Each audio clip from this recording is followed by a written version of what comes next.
the only hole DIMAGA could actually find was that refinery, and it didn't really hurt him that much. Yeah, I mean, with a completely marine and tank-centric force, you don't really need that much gas, so it wasn't the biggest deal. And I mean, one thing that, now that you mentioned about the Mutalisks, in all the other games we've seen DIMAGA play, like you've identified so many times, it's around 16 Mutalisks is the exact number he seems to always have in these games. But in that game, only really made it to around 7 or 8. You could just feel the effect of MorroW's harassment from start to finish on DIMAGA's ability to actually build an army. Yeah, definitely. And he just didn't have the time to get that critical amount of Mutalisks out. And as soon as you do have up to 60 Mutalisks, the splash damage they do have do so much damage, and he would have had a lot better time against MorroW's army last game. So we are going into Game 2 on Blistering Sands right now, with MorroW in the top right and DIMAGA in the bottom left. Yeah, and we are, I don't know, oh, sorry, I thought MorroW was going to do something that he just didn't build an SCV. I got kind of excited then for no reason. I'm like, oh my god, what is he trying to do? Well, that's the sort of misclip that occasionally happens, but MorroW is the kind of player who will feel a little bit more uncomfortable at the start of the game before his build can really take off the ground. Yeah, definitely. And what I really do not want DIMAGA to do is to fall into that mind frame, that mindset he has, where he's like, okay, I hate playing against Terran, and then just goes for this bailing, all-in kind of style, and just completely loses focus. He needs to keep calm and just stay and keep his head on the game. I mean, because MorroW is the kind of player who has a lot of stability in the mid-game stages, and it can be intimidating to play against him in a straight-up fight. And I definitely agree with you that DIMAGA should rely to his own straight-up game, because it's taken out, like, Muslim in the previous round, which is quite a feat in itself. That is a huge feat, taking out players like that. And this is basically, one of the best Terrans in Europe versus one of the best Zergs in Europe right now. This is an extremely high-level game. I mean, we do have the gas being put down on 14, probably going to have the similar build, you know, the pool being on 14 too. MorroW decided to build the barracks at the front this time. I'm not sure what the decision was to actually build it at the, right next to his command center last game, but he is going to build it right at the front this time.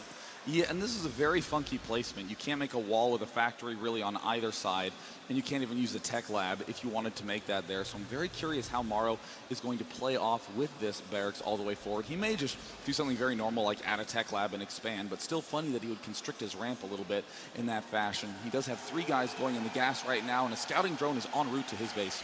Yeah, is he going to be building a marine from this barracks, or is he going to wait for the tech lab? It looks like he's waiting. I'm not sure. He has enough gas now, and the tech lab has been placed down. He was waiting for that, and the drone will see that instantly. It looks like we're going to see some Reaper play. The drone just gets in just in time, and it is blocking this SCV from building the supply depot. And can he actually get in? Is that walled off? I mean, he can easily swing around this side. I mean, that's a completely supply depot-sized area right there. And this little drone is actually going to nibble at this SCV and forcing MorroW to bring more guys off. I think MorroW might even want to place down another supply depot, which would definitely delay an expansion quite a lot. DIMAGA also getting Zergling speed, and the Queen using the same build that pretty much all Zerg players have been opening with on this map. The very, very fast Queen and the very fast Zergling speed. Yeah, and DIMAGA knows exactly what's coming. He knows this Reaper's coming, so the speed and the Queen will be used efficiently. And what he needs to do, just like Aiju did, is to get that second Queen instantly, is to use his defense. And as soon as his speed is out, he just has to find out where the Reapers are going to go up and down, and then split his lings, so that when the Reapers do decide to come up and down the upper hill and the cliffs, that he can trap them and get us around. Well, now here's very, very good timing by MorroW. MorroW already getting his Reaper out, sending it across the map, and getting speed. Again, doing that very modern style of play. But then opting to build 2 barracks before his second gas geyser. That's a very fragile timing to do. Most players opt to get the second gas right away because Reapers are so gas heavy, but MorroW will be able to pull this off if he gets that gas up at just the right time. This game's actually reminding me a little bit of the Muslim versus Aiju game. It looks like we do have another 2 barracks being put down, and it would not surprise me, as we do have a second gas, if these were added with tech labs, and a ton of Reapers are going to come out. Here's the first Reaper poking in there. Going to try to do a little bit of damage. Would like to have it shoot at that creep tumor. That is the ideal thing to be shooting at in this game. You want to just deny the spread of creep because it'll make your Reapers stronger. The Zerglings won't be able to snipe it off very quickly. But wow, look at DIMAGA going for the extremely fast layer. This can a lot of times screw up a Reapering player. And look at all those lings for DIMAGA. Oh my god, MorroW doesn't even have the speed upgrade yet, so it falls. And it looks like speed is just now finished. So MorroW's going to have to pull back and play defensively for quite a while. Look at this. DIMAGA decides to put down the hatch, and it was extremely late. Around 32 it went down. This Reaper is going to see all these links come in. Has he got enough Reapers to actually defend this? He wants to put that supply depot up. Okay, thanks. And there's the command center also there helping to do the nice wall off. Well, he can just run in. He can just run in. Oh, it is walled off. Oh, it is a tight wall off, but he is going to try to target fire this command center because that is the one building that cannot be repaired. Where are the rest of these Reapers? They have just now popped out. Going down. He has to get out of there right now. He lost so many links there. Oh, he waited until the exact wrong moment to leave, and here comes another Reaper here to pick off some of these Zerglings. This is going to help MorroW out tremendously at the outset of the game. Yeah, right now, if I was MorroW, my mindset would be waypointing all my barracks to DIMAGA right now. He lost so many links then. He is actually doesn't have, how many has he got? He's got like 11 links now, 11 links. And there's how many Reapers? There are 5 Reapers. That is more than enough to take care of these links. He can be put in great pressure right now. So right now, DIMAGA does have his lair finished, using it largely to help spread the creep with that Overlord. And ooh, Zerglings are able to pick off some Reapers, but the front is the real vulnerable spot right here for DIMAGA because these cliffs are so abusable by these Reapers. And here comes the big push. Nice job by MorroW being able to pull out of there in time. You have to be very, very careful when you're in this spot that you don't end up losing all those units. Wow, this is crazy play here by MorroW. He has got 5 barracks down as well as the command center. It looks like he's got all these Reapers, 2 Reapers actually go down. He's got to be careful. Look how he's pulling one up, and then look at that, Dana. That is great micro. Fantastic bringing control one right there up by and shoot with all the other ones at the bottom. And he's using different Reapers to make sure he maximizes the amount of time that these Reapers are alive. It looks like he is continuing to make depots, barracks. He is just continuing to just slam out as many units as he can. And it looks like the Zerglings are trying to swing around from the other side. And MorroW's not going to fall for it. He just stays up on the high ground, is killing off all these Zerglings. MorroW is in amazing position to eliminate this hatchery. Oh, he's going to take down this hatchery. The hatchery isn't going to go down, though. I don't know if it's a 12 life. No, it's at 13 life. And there's the transfuse with the Queen to be able to keep the hatchery alive a little bit longer. And here comes DIMAGA also being able to eliminate these Reapers a little bit better. So nice job by DIMAGA. Yeah, I can't believe that hatchery actually stayed alive. That could have been game ending right there. And DIMAGA would have been down too, but no, it managed to stay alive. But I really do like MorroW's play. He's just expanding. This kind of play is like very all-in-ish, but with the command center, it's just, it is really smooth, and he can start adding a ton more bags and get even more units out. It wouldn't surprise me. Is DIMAGA actually going for a Roach One or anything to defend against this? No, it looks like the Spire is almost done there. It's finally finished, but DIMAGA hasn't got the chance to really get that much gas, so it's going to be a little bit difficult to really put pressure back on MorroW. I'm trying to look around to see if there's an engineering bay, and oh my goodness, only just now is the engineering bay really started, but tons more Reapers still out for MorroW right now. Going to the unit counting station, we can see that there are only 10 Zerglings for MorroW, and there 4 of them just fell, so MorroW might be able to come in here and take this hatch out. I don't know, he could come in if he just goes straight for the hatch. He probably will be able to take it. I don't know if he's going to do that, though. Where are these mutalists? They need to get out there and help. Because they've got to... Oh, it's at 49 life, 20 life. Oh, my God, he saves it again, DIMAGA. 22 HP. Oh, and he might even want to just make another Queen to get another transfuse up. DIMAGA has been saved by the skin of his teeth twice now. Oh my God, I can't believe that. Twice MorroW denied the chance to take down that. That's incredible. Are we going to see a stop up in now? He has got the factory down. He's not doing anything with it right now. Okay, the stop put is down. He needs it. He's got turrets as well. That's excellent turret timing on his natural, just as his mutalists come in. And it looks like MorroW is going to be relatively well defended for this attack. Notice how everything is at the far back side of his base. Oh, Marine's getting caught a little bit out of position here. Yeah, but these Marines actually don't have stim, so I mean they're not really good enough to take care of these mutants right now, but it is being researched. And their stim finally finishes, so DIMAGA will have to play a little bit more defensively, but I love the fact that MorroW isn't doing too much suiciding to kill this hatchery. It's so tempting in this position to throw everything you can at the Zerg to, you know, just take the hatch out and get a huge advantage, but that's very risky. If it fails, you run the risk of losing your entire army and the game right there. So MorroW just intending to play it safe because, again, he does love those mid-game pushes, and that's where his strong point will be this game. Yeah, DIMAGA is actually going to take this supply depot down. That was used for a spotter just in case DIMAGA decided to go around the back through the rocks. It will go down. Stim is done now, so he has to be careful. These Marines, they're going to do a lot more damage against these. He's actually always got to be careful. He does move them away. When we look at DIMAGA's base, he's actually going to try and take this gold expansion.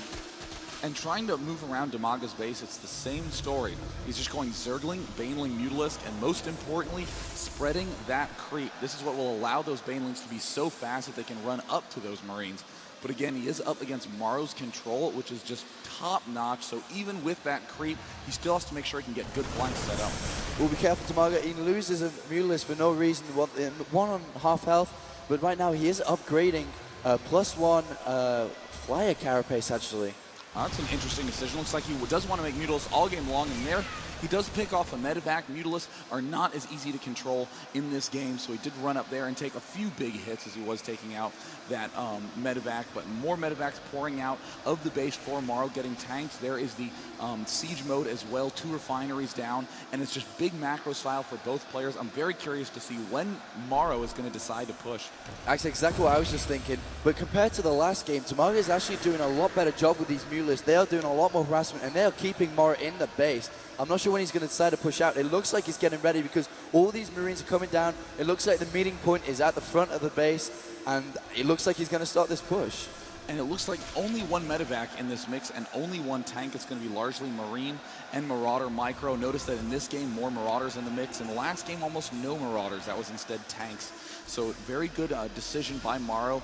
Again, those Marauders is just a perfect decision because he had all these tech labs out very, very, very early. So wants to have, again, that very muscular force.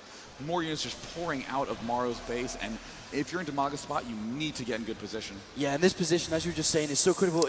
I'm not sure, he might actually walk into the flank. Up in the top left is actually a flank, and he's trying to hide it.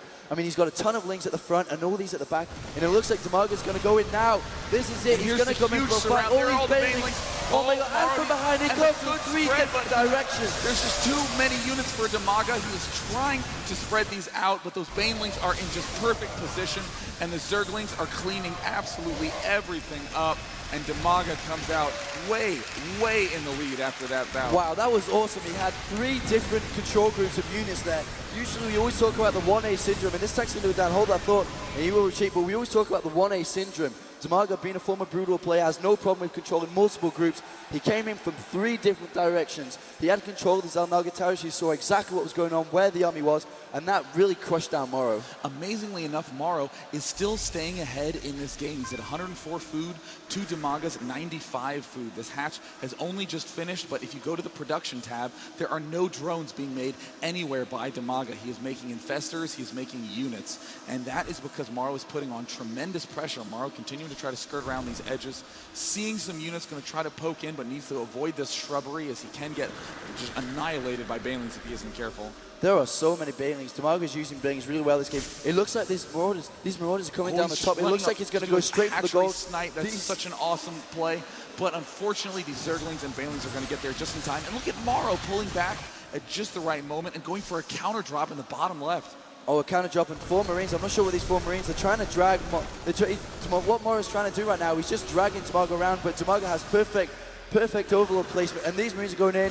Lings are already there. Hello, Marines. It's going down. Excellent play by DIMAGA. MorroW cannot get behind DIMAGA's forces.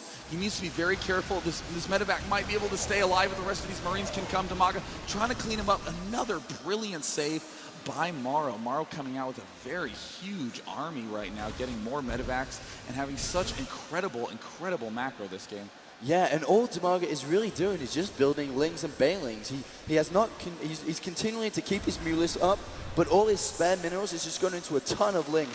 With the hive, we don't have a hive. We have another base being put down. He's just skipping the hive. He's just going for a ton of lings, banelings, and Mutalisks. He isn't even bothering going up tech.